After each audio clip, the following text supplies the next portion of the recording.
Shalom, selamat malam Bapak Ibu Saudara yang dikasihi Tuhan. Jemaat Mesbah Doa dimanapun engkau berada. Mari bersama-sama malam hari ini kita datang kepada Tuhan. Kita menyembah, kita bermazmur memuji namanya. Sebab hanya Tuhan yang layak terima puji, puja, sembah kami. Amin.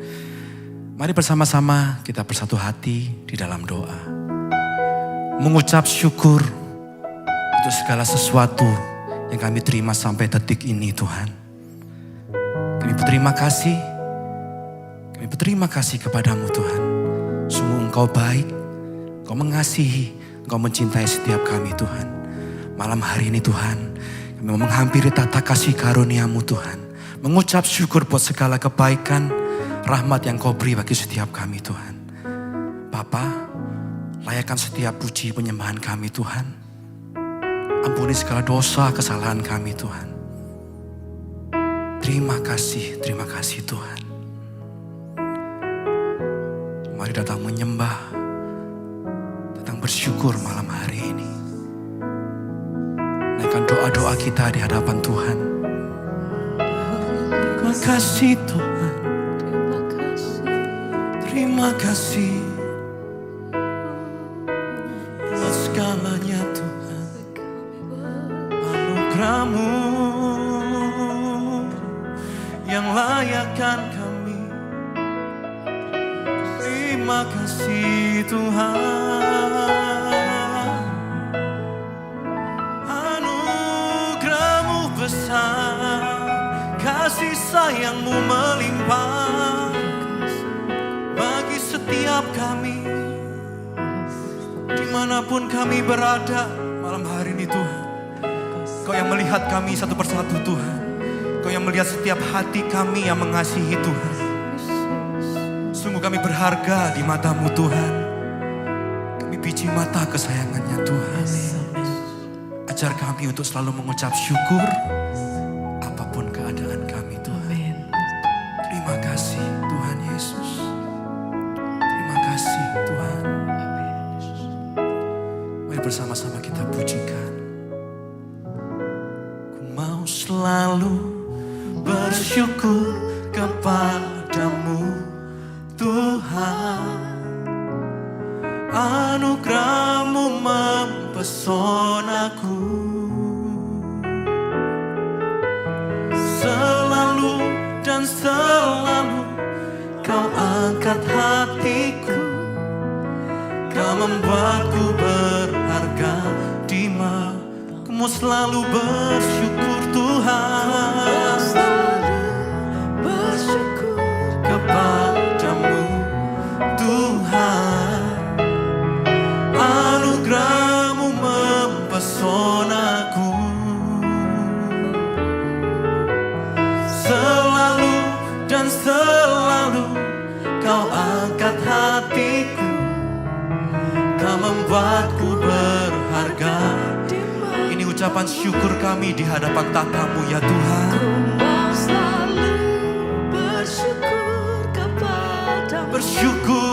Bersyukur, anugerah-Mu mempesonaku. Selalu dan selalu Kau angkat hatiku. Kau membuatku berharga. Sekali lagi nyatakan ucapan syukur-Mu. Ku mau selalu bersyukur kepadamu Tuhan. Anugerah-Mu mempesonaku. Selalu dan selalu Kau angkat hatiku. Kau membuatku berharga. Nah, segenap hati katakan kami berharga di matanya Tuhan. Ku berharga di mata-Mu Tuhan. Anugerah-Mu cukup bagiku. Kami berharga Tuhan.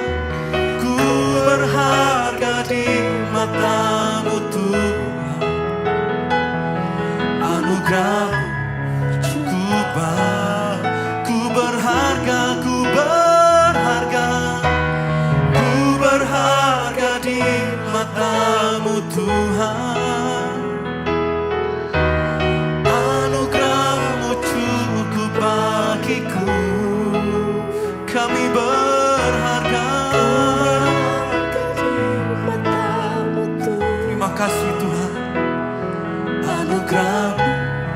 cukup bagiku. Dengan segenap hati katakan, ku mau selalu bersyukur kepadamu Tuhan. Anugerah-Mu mempesonaku. Selalu dan selalu Kau angkat hatiku. Kau membuatku berharga di mata. Ku mau selalu bersyukur. Ku mau selalu bersyukur kepadamu Tuhan. Anugerah-Mu mempesonaku. Selalu, selalu dan selalu Kau angkat hatiku. Kau membuatku berharga di mata-Mu. Jemaat Mesbah doa, angkat tangan kita tinggi di hadapan Tuhan, sama-sama katakan, ku mau selalu bersyukur kepadamu Tuhan. Anugerah-Mu mempesonaku. Selalu dan selalu Kau angkat hatiku. Kau membuatku berharga. Sekali lagi nyatakan, ku mau selalu bersyukur kepadamu Tuhan. Anugerah-Mu mempesonaku. Selalu dan selalu, selalu dan selalu Kau angkat hatiku. Kau membuatku berharga di mata-Mu. Kami berharga di mata-Mu. Kau yang melayakkan setiap kami. Terima kasih Tuhan. Terima kasih Tuhan. Kau angkat kami jadi anak-anak yang disayangi, Terima kasih yang dicintai oleh-Mu Tuhan.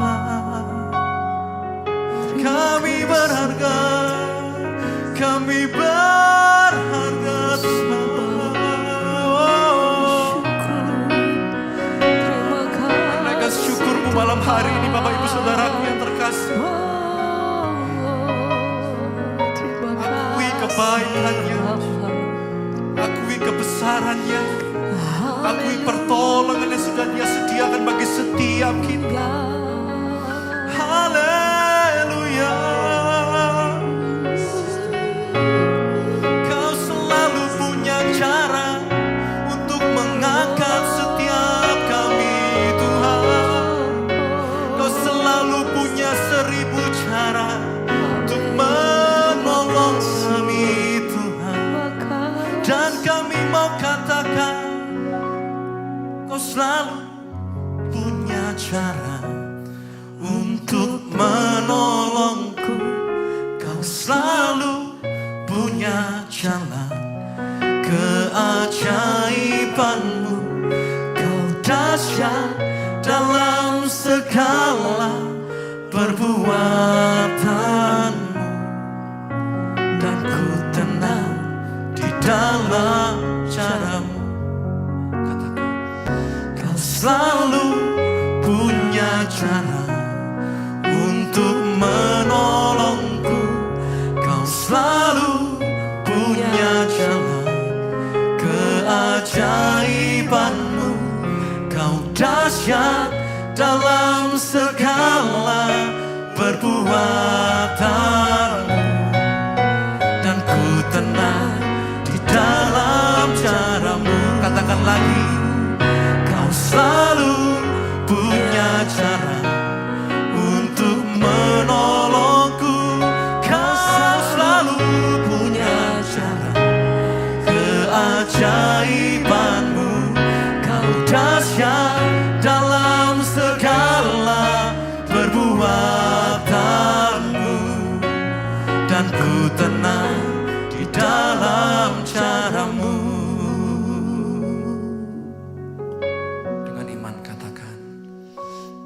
selalu punya cara untuk menolongku. Kau selalu punya jalan keajaibanmu. Kau dahsyat dalam segala perbuatanmu, dan ku tenang di dalam caramu. Kami tahu Tuhan, Engkau tidak pernah meninggalkan hidup kami. Engkau menopang kami Tuhan, dan biar hari-hari ini kami melakukan bagian kami, dan Tuhan akan melakukan bagian Tuhan dalam hidup kami. Bahwa kami makin hari semakin berkenan kepada Tuhan, melakukan apa yang Tuhan mau hari-hari ini. Urapi hamba-Mu yang tidak ada apa-apanya, urapi setiap kami dalam nama Tuhan Yesus. Kami berdoa mengucap syukur, sama-sama katakan amin. Tepuk tangan buat Tuhan Yesus, saudara. Silakan duduk Bapak Ibu, shalom. Apa kabarnya hari ini? Luar biasa, karena kita punya Tuhan yang luar biasa. Iya, hari ini saudara, kita akan sama-sama belajar firman Tuhan. Berapa banyak yang percaya kita ada di hari-hari yang terakhir. Mari kita semakin menghormati Tuhan, mari kita semakin mengejar perkenanan Tuhan hari-hari ini. Karena melihat tanda hari-hari ini kita buka media sosial itu saudara, ya enggak ada hal yang menyejukkan, benar enggak? Baca berita, ya kekacauan, baca berita pembunuhan, baca berita peperangan. Ya, siapa yang udah siap-siap mau rapture? Ya, saya bilang itu sesat. Kalau ada orang yang tahu tanggalnya itu sesat. Karena Tuhan bilang gak ada satupun yang tahu. Tuhan gak pernah memberikan tanggal jelas kapan dia datang, kapan rapture terjadi. Tapi Yesus memberikan tanda. Ya, tentang kedatangan Tuhan. Ya, Yesus berkata kalau Dia akan datang akan terjadi banyak kekacauan, bencana, gempa bumi, perang, ya, kejahatan bertambah, kemurtatan bertambah. Tapi untuk tahu tanggalnya itu kapan, tidak ada yang tahu. Ya, bagian kita adalah siap-siap hari-hari ini. Ya, kalau kita melihat saudara tanda-tanda zaman, dan saya pun secara pribadi hari ini mendapat satu desakan yang kuat dari dalam roh untuk terus menyuarakan tentang kedatangan Tuhan, mempersiapkan jemaat menjadi umat yang kudus dan layak. Karena kita percaya, maaf saudara, sorga itu tempat yang mulia, dan tidak semua orang Kristen masuk sorga. Ya, jangan berpikir, oh saya kan Kristen, saya ke gereja tiap minggu, udah pasti masuk surga. Ya, maaf saja.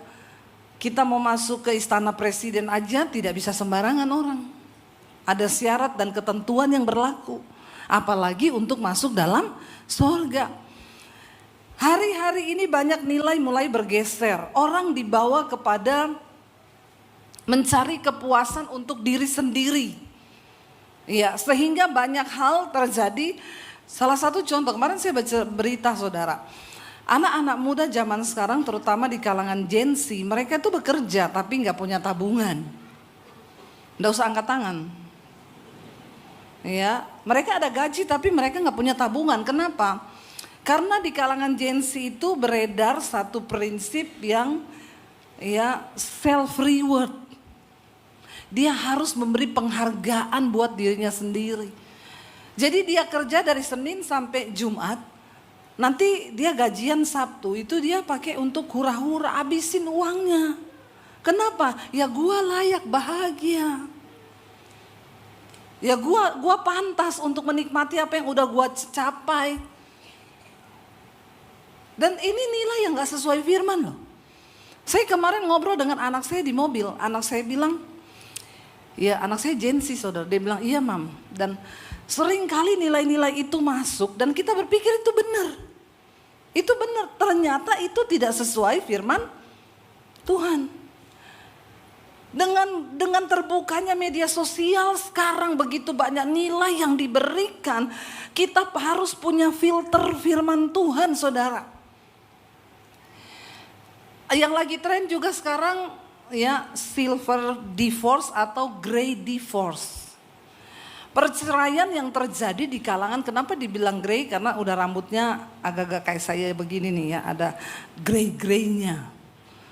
Ya, tapi ini asli greynya dari Tuhan ya. Di kalangan 50 tahun ke atas tuh perceraian banyak terjadi. Dan ternyata grey divorce itu bersumber dari keinginan untuk kebahagiaan pribadi, saudara. Mereka tuh berpikir gini, ya gue bertahan dalam pernikahan yang gak sehat, ngapain? Gue layak bahagia. Ya, aku ini layak bahagia, ngapain aku bertahan dengan pernikahan yang racun? Ya, dan banyak orang akhirnya berpikir, iya loh itu bener loh.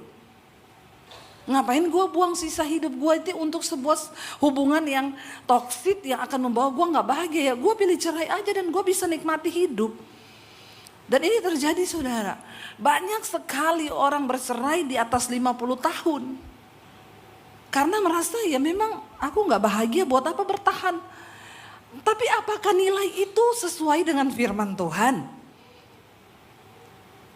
Kan pernikahan itu Yesus bilang 1 tambah 1 sama dengan 2. Sesat juga kau. 1 tambah 1 sama dengan 1. Makanya saya selalu bilang pernikahan itu adalah bunuh. Menikah itu bunuh. Yang sudah menikah setuju nikah itu bunuh diri? Kalau kau nggak setuju berarti sesat juga kau. Nikah itu bunuh diri. Kenapa bisa jadi 1? 1 tambah 1, 1. Kan setengah saya mati, setengah suami saya mati. Kita bunuh setengah-setengahnya, baru kita bisa jadi 1. Yang dibunuh apa? Egonya, keinginan dirinya, pengen dihormati, pengen digini. Saya tuh terima konseling bapak-bapak, saya tuh nggak bisa bu mengasihi istri saya. Istri saya tuh nggak hormat sama saya. Saya bilang ya model bapak begini nggak mungkin istri hormat. Saya juga kalau dapat suami kayak bapak, ya udah nggak dikasih sianida udah bagus pak. Kadang-kadang, loh, makanya Alkitab bilang istri tunduklah kepada suamimu seperti kepada Tuhan. Istri-istri yang baca ayat ini protes semua. Hello ibu-ibu, kita disuruh tunduk sama suami seperti sama Tuhan, setuju enggak? Jujur. Enggak usah pura-pura rohani. Mau enggak ibu-ibu suruh tunduk kepada suami seperti kepada Tuhan? Ini mukanya ibu-ibu langsung berubah semua. Kira-kira itu, tapi Alkitab yang bilang loh. Ibu-ibu mau suruh tunduk sama suami sama seperti kepada Tuhan? Ada ibu-ibu yang gini. Ibu gedek-gedek bu. Ya. Antara iya sama tidak. Ya jangan berhenti di situ, masih koma. Itu ayat masih koma. Lanjutannya apa? Sebaliknya hai suami, ya, kamu harus hidup seperti Kristus hidup. Ah, ini baru amin ini. Kalau suami kita hidupnya seperti Kristus, kita tunduk nggak ibu-ibu? Baru masuk rumah udah gini, ting. Kayak di keraton tuh. Kalau suami hidupnya seperti Kristus hidup, ya otomatis istri tunduk sama seperti kepada Tuhan. Masalahnya bu, suami saya ini kayak setan. Nggak bisa suruh tunduk sama seperti kepada Tuhan. Ayo kita mengambil bagian kita masing-masing dalam rumah tangga. Mematikan daging kita, jangan ikuti hawa nafsumu. Dan jangan seperti prinsip-prinsip sekarang, yuk kita harus kasih self reward. Kasih nilai buat dirimu, lu pantas bahagia. Lu gajian habisin duitmu buat lu. Gak usah bahagia sama istri karena lu yang kerja. Istri juga, ya ngapain gue bertahan dalam pernikahan yang kayak gini? Gue pantas bahagia. Gua tinggalin aja nih suami sama anak-anak yang bikin gua pusing. Lah kalau dunia semua isinya begitu, mau jadi apa saudara? Tanpa kita sadari hari-hari ini firman itu bergeser terus. Bergeser, bergeser, bergeser. Ya lama-lama sesat. Makanya Tuhan bilang waktu ini harus dipercepat. Karena kalau nggak dipercepat nggak ada yang selamat kita. Sesat semua. Nah kita lihat apa yang Rasul Paulus ajarkan.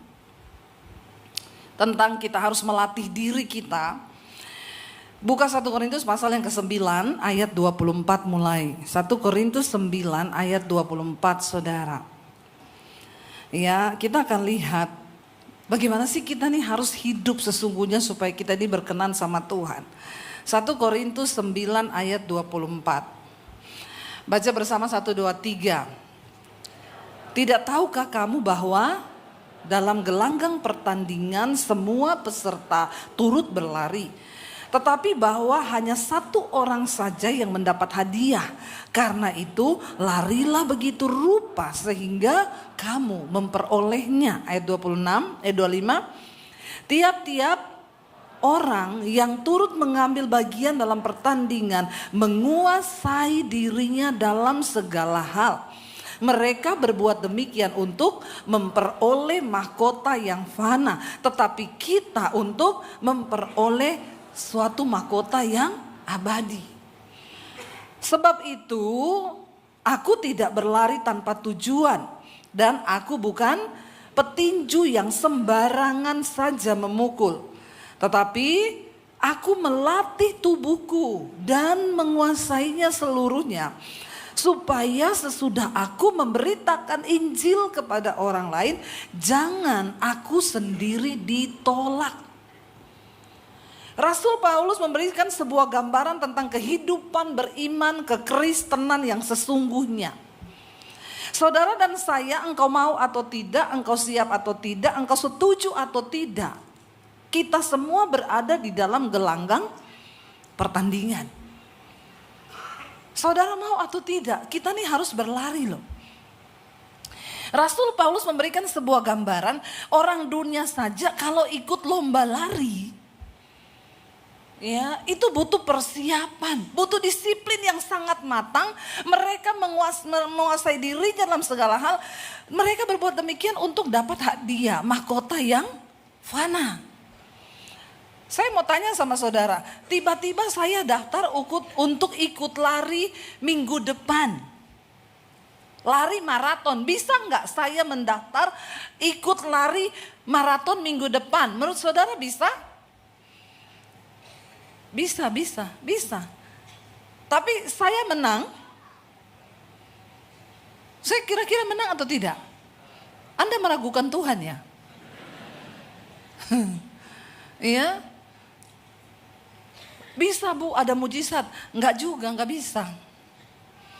Saya enggak akan mungkin menang. Karena untuk ikut lomba lari itu dibutuhkan persiapan yang matang. Persiapannya bukan 1-2 minggu, bukan 1-2 bulan. Berbulan-bulan bahkan bertahun-tahun. Untuk memiliki ketahanan tubuh, untuk punya cara lari yang benar, untuk banyak hal yang harus dilatih. Bukan cuma itu, di dalam kita mengikuti perlombaan, Rasul Paulus bilang mereka menguasai diri dalam segala hal. Yang namanya latihan keras itu harus. Kita nih gak usah jauh-jauh ngomongin gitu ikut lomba. Saudara tahu gak rahasia untuk bisa punya badan langsing itu sebenarnya tahu toh? Tahu kan yang khususnya yang badan-badannya agak nyemek, ya jangan bilang gendut, ya orang Jawa bilang nyemek lah ya. Kita tahu sebenarnya tips untuk badan kita nih langsing toh, terutama bapak-bapak yang perutnya agak maju ke depan. Nggak apa-apa, ya kita harus mulai belajar melatih diri memang sih. Saya kadang kalau lihat bapak-bapak perutnya maju ke depan tuh, saya ingat saya hamil dulu tuh loh. Maaf ya bapak-bapak ya, maaf. Saya sekalian membuli Anda supaya terbuli. Saya kadang ngomong sama suami saya, itu bapak itu nggak capek ya. Saya dulu hamil 9 bulan capek loh. Bawa perut gitu, itu bapak kok seumur hidup ya. Kita tahu nggak cara untuk menurunkan berat badan tuh, tahu nggak? Tahu. Saya sama suami sangat tahu. Kami tahu, tapi mau turun itu susahnya minta ampun. Auzubillahi minasyaitonirrajim. Ya, tapi tahu tipsnya ya. Tunda sarapan, nggak usah sarapan sampai jam 10 apa jam 11. Makan nggak apa-apa, kurangi karbo, kurangi gula, berhenti jam 6 sore. Itu toh Pak, turun loh Pak. Turun loh, turun. Saya ngomong sama diri saya sendiri juga ini. Tapi menguasai diri itu memang susahnya minta ampun. Iya Pak, iya. Kalau kita kembali sebenarnya semua kepada penguasaan diri. Ya memang penguasaan diri itu aduh enggak gampang. Tapi saya mau belajar saudara.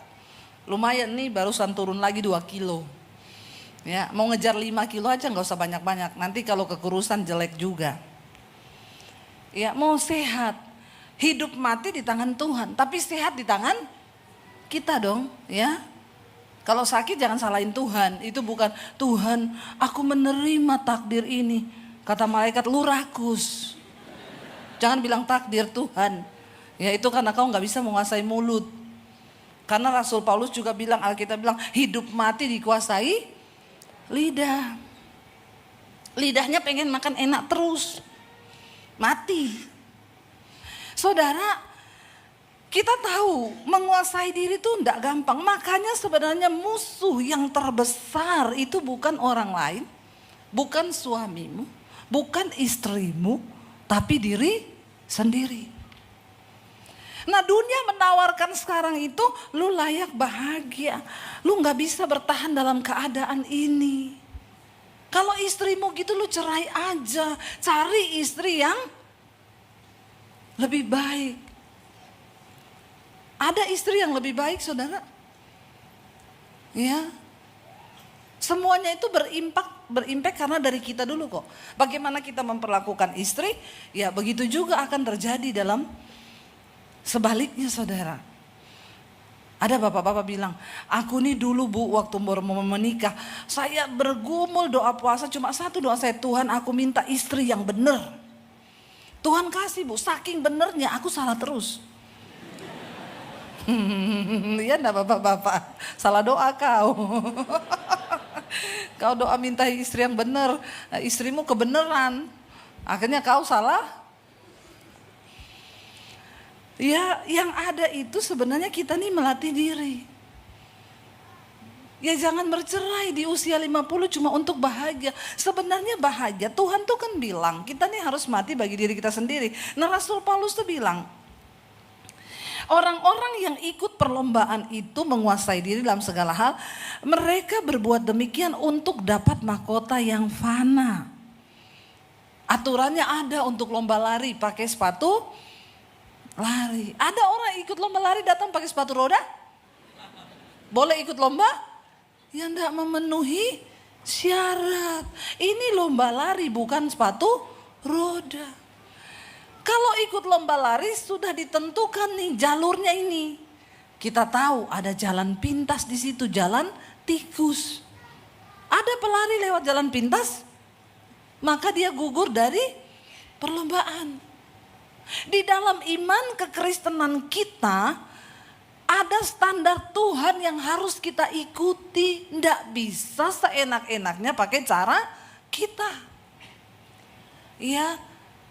Aku layak bahagia dong, aku layak dong untuk beri self reward. Tuhan bilang berkutuklah orang yang mengandalkan dirinya sendiri. Jangan andalkan apapun dari diri kita. Sebaliknya Rasul Paulus bilang kita ini apalagi kita ini sedang berlomba untuk memperoleh mahkota yang abadi. Serius loh saudara, surga itu ada. Neraka itu ada. Saya tuh bilang sama anak-anak saya begini. Saya tuh kalau mau tidur malam suka membayangkan gini. Kalau hari ini terjadi rapture ya, pengangkatan. Ya. Terus ada salah satu yang tertinggal dari anggota keluarga kita. Kan kita juga nggak tahu orang hidup ya. Saya tuh kepengen anak-anak saya tuh hidup benar. Tapi kan kembali lagi kan kita nggak bisa kontrol mereka 24 jam. Iya kan? Kehidupan iman kita tuh kan pribadi-pribadi dengan Tuhan ya. Saya bilang sama anak saya gini, Dek. Ya kalau kamu gak hidup sungguh-sungguh sama Tuhan. Gak jaga kekudusan dalam pikiran, perkataan, dalam perbuatanmu. Nanti kalau rapture misalnya kamu tiba-tiba bangun pagi nyari loh papi mami mana ya, kok gak ada ya. Terus kamu tertinggal di dunia ini.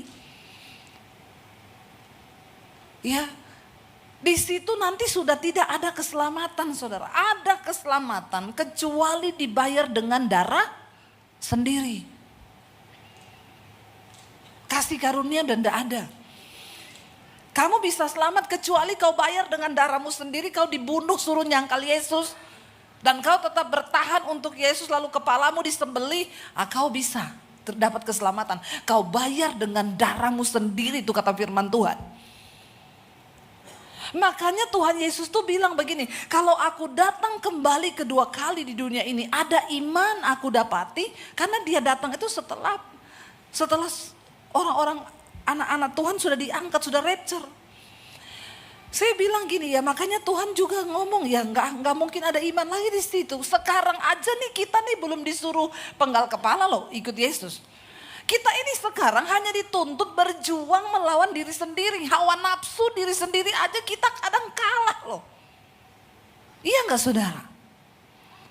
Apalagi nanti kalau sudah di depan itu pedang, kamu percaya Yesus atau mati.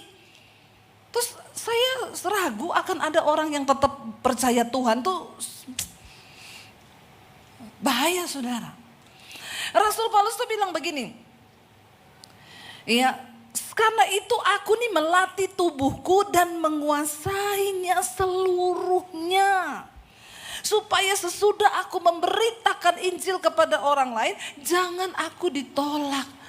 Saya tuh kadang merenung begini, Rasul Paulus ini orangnya itu sungguh-sungguh menyerahkan hidup bagi Tuhan Yesus. Dia menginjil itu, ya kalau saudara pernah perjalanan ke Turki, kita mengunjungi itu Efesus, kota-kota di sana itu semua rata-rata tuh perjalanannya Rasul Paulus. Dia buka gereja, buka pelayanan, dan dia bilang, setiap hari aku berada di dalam bahaya maut karena nama Yesus. Mau dibunuh, dipenjara, karam kapal, dianiaya.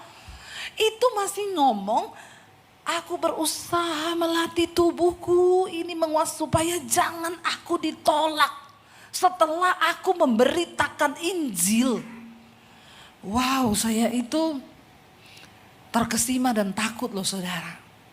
Sementara orang Kristen sekarang nggak pernah menyangkal diri, nggak pernah pikul salib, dosa bersinah, dugem, berantem, kepahitan, dan bilang mati masuk surga. Hello, di mana ada orang segila ini? Betapa tersesatnya. Ya, kita harus berusaha mematikan diri sendiri untuk mendapatkan perkenanan Tuhan. Nggak bisa kita hidup seenak-enaknya kita dan bilang mati masuk surga. Jangan tersesat dengan ajaran-ajaran hari-hari ini yang menyesatkan. Oh nggak apa-apa, kan Tuhan Yesus sudah mati bagi dosaku masa lalu, masa sekarang, masa yang akan datang, pret. Itu yang menyebabkan orang Kristen ini hidup tidak menghormati Tuhan. Sehingga engkau ke gereja pun hanya sekedar ya udahlah gue kan Kristen harus ke gereja. Apalagi di Jakarta malam mabok dugem. Minggu ke gereja bikin status keseimbangan hidup. Ya Allah subhanallah. Ada orang Kristen, untung saya bukan Tuhan loh. Kalau saya Tuhan udah saya pitas orang model begini nih. Ada orang-orang yang tidak menghormati Tuhan.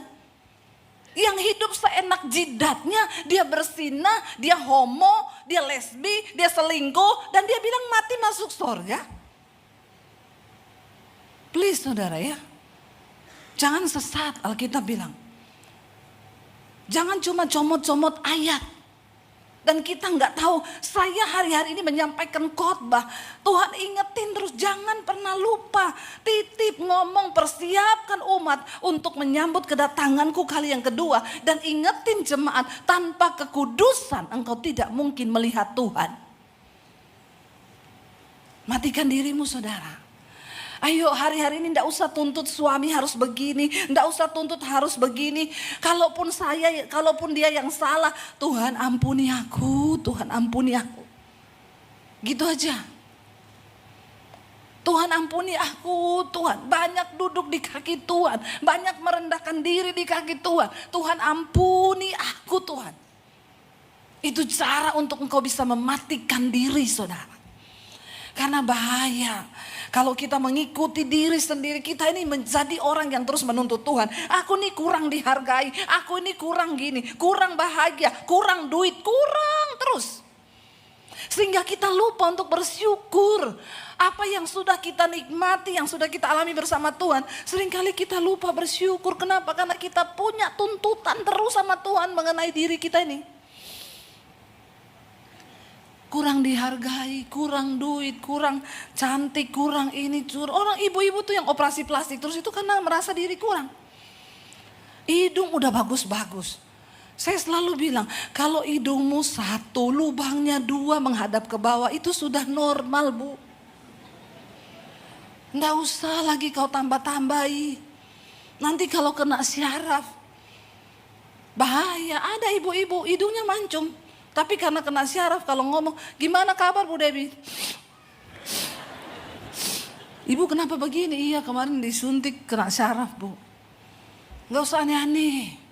Orang-orang begitu karena gak puas dengan diri, mengikuti tuntunan diri. Padahal Alkitab berkata apa?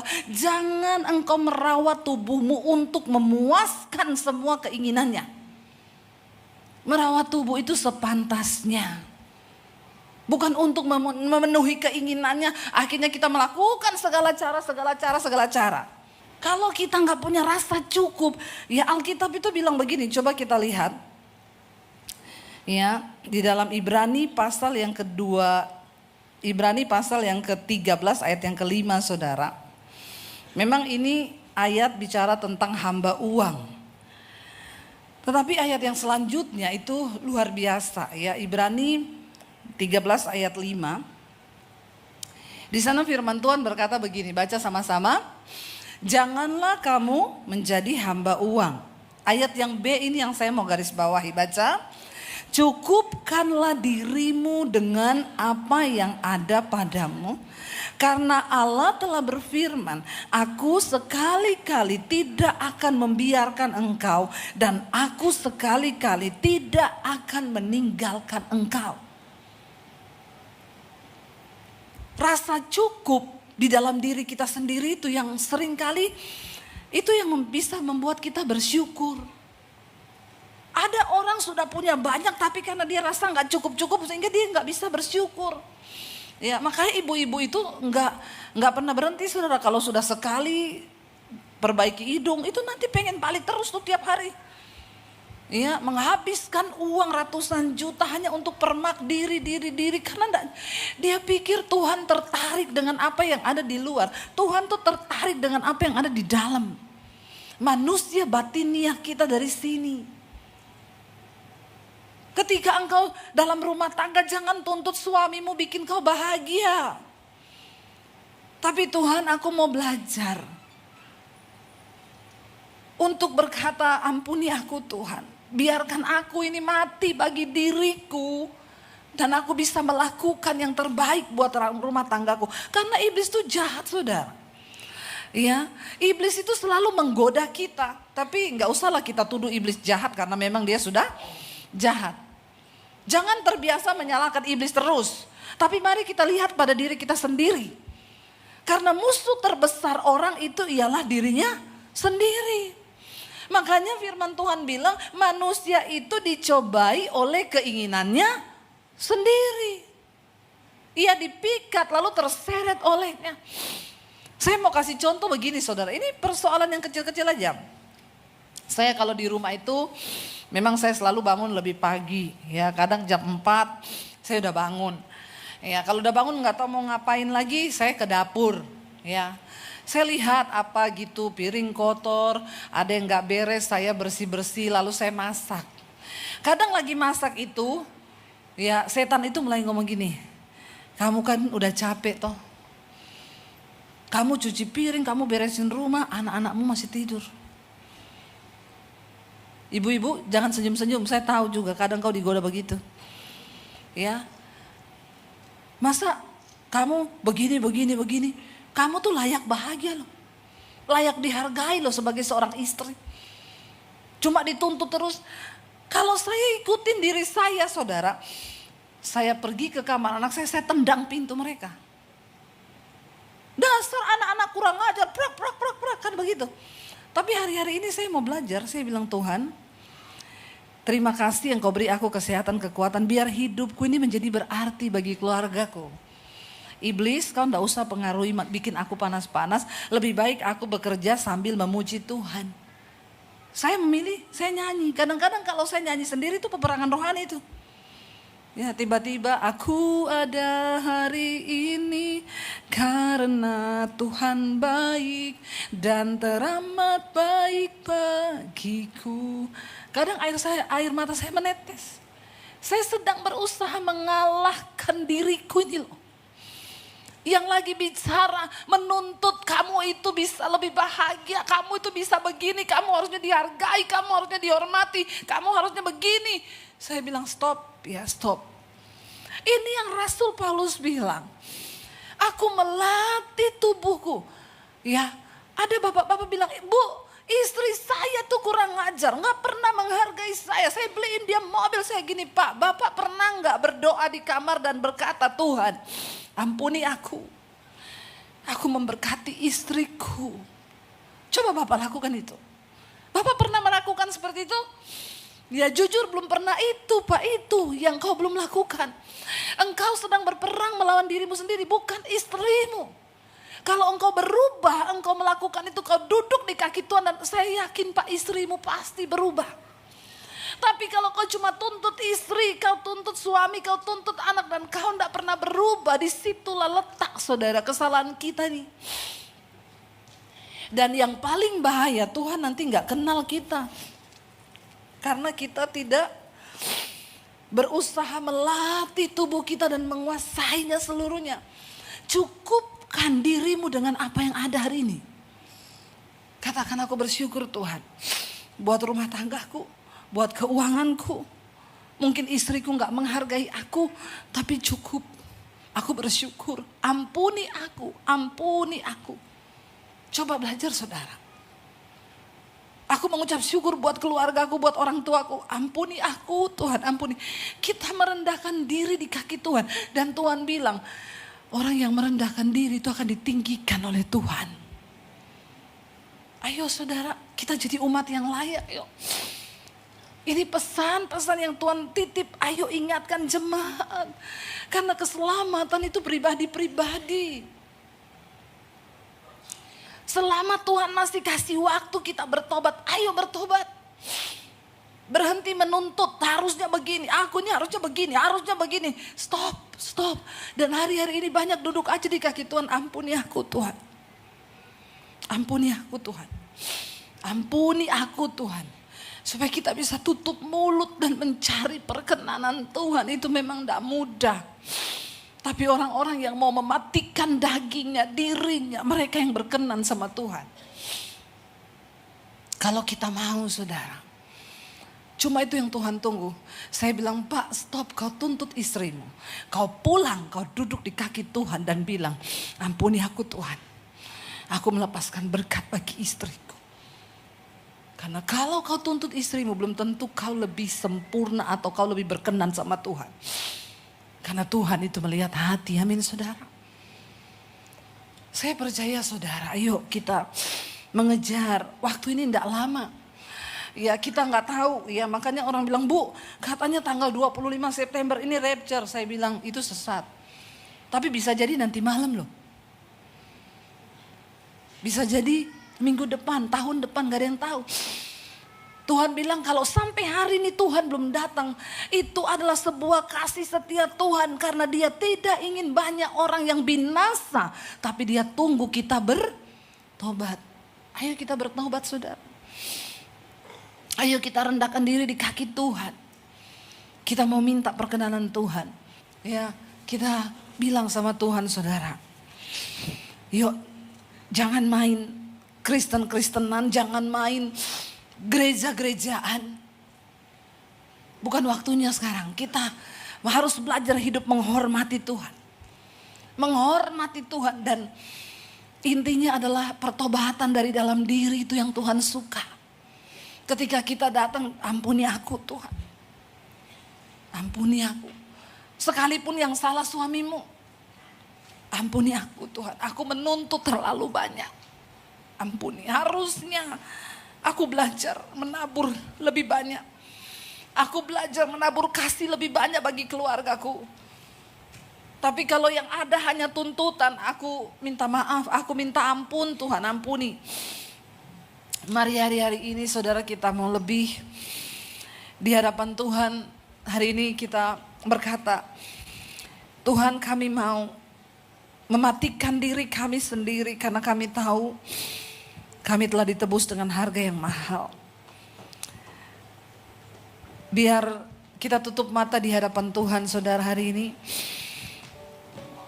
Biar kerinduan kami Tuhan tidak ada satupun yang tertinggal dari kami. Persiapkan setiap kami Tuhan, hidup kami, supaya kami layak. Kami mau meninggalkan segala dosa, hawa nafsu, segala keegoisan kami.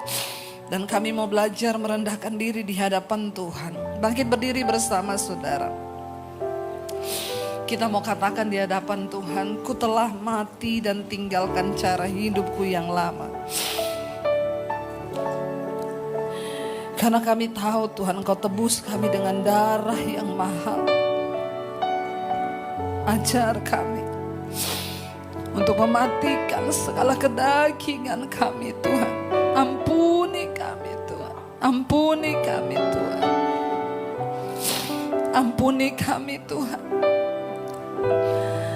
Ku telah mati dan tinggalkan. Ampuni kami Bapa. Cara hidupku yang lama. Semua itu sia-sia. Semuanya sia-sia. Dan tak berarti. Angkat tanganmu pada Tuhan, bilang hidup ini kami letakkan pada mezbah-Mu Tuhan. Pada mezbah-Mu ya Tuhan. Jadilah pada kami seperti yang Tuhan ingini. Bukan yang kami ingini, tapi yang Tuhan ingini. Mari angkat tanganmu saudara sebagai penyerahan kepada Tuhan. Ku telah mati dan tinggalkan cara hidupku yang lama. Semua itu sia-sia dan tak berarti lagi. Mari serahkan hidupmu pada Tuhan saudara. Kami taruh di atas mezbah. Maka hidup kami di hari-hari terakhir ini, jadilah padaku kehendak-Mu Bapa.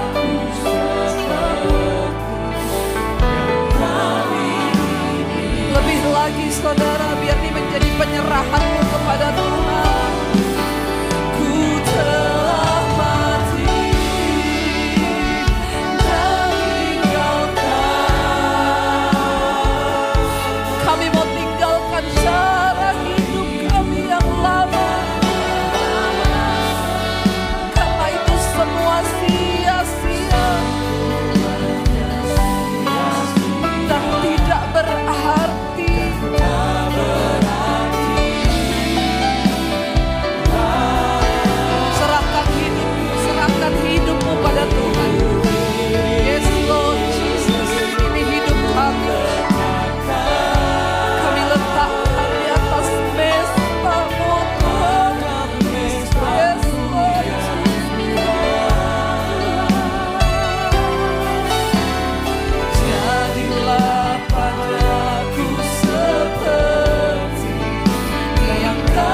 Biar musik saja. Mari kita tutup mata dalam hadirat Tuhan. Betapa seringnya saudara, kita menuntut keadaan harus berubah terhadapku Tuhan. Harusnya aku dihargai. Harusnya aku diperlakukan begini. Harusnya aku bahagia. Harusnya aku. Harusnya. Dan itu membuat seringkali kita tidak bersyukur kepada Tuhan. Orang-orang yang akan melihat kerajaan Allah, mereka yang sudah berhasil melatih dirinya, tubuhnya dan menguasainya seluruhnya. Terima kasih Tuhan buat hari ini. Kami mau membuka hati dan tangan kami untuk menerima berkat yang dari Tuhan. Diberkatilah engkau dalam kehidupanmu, diberkati rumah tanggamu, diberkati kesehatanmu, diberkati keuanganmu. Engkau akan menjadi berkat bagi banyak orang sehingga hidupmu menjadi tanda bagi kemuliaannya. Terimalah kiranya berkat dari Allah Bapa, cinta kasih Tuhan Yesus Kristus, penyertaan manis Allah Roh Kudus menyertai hidupmu mulai dari hari ini bahkan sampai kali yang kedua. Tuhan Yesus datang menjemput kita semua dan namamu tercatat di dalam kitab kehidupan. Dalam nama Tuhan Yesus yang percaya diberkati Tuhan, katakan bersama, amin, amin, amin. Tuhan Yesus memberkati.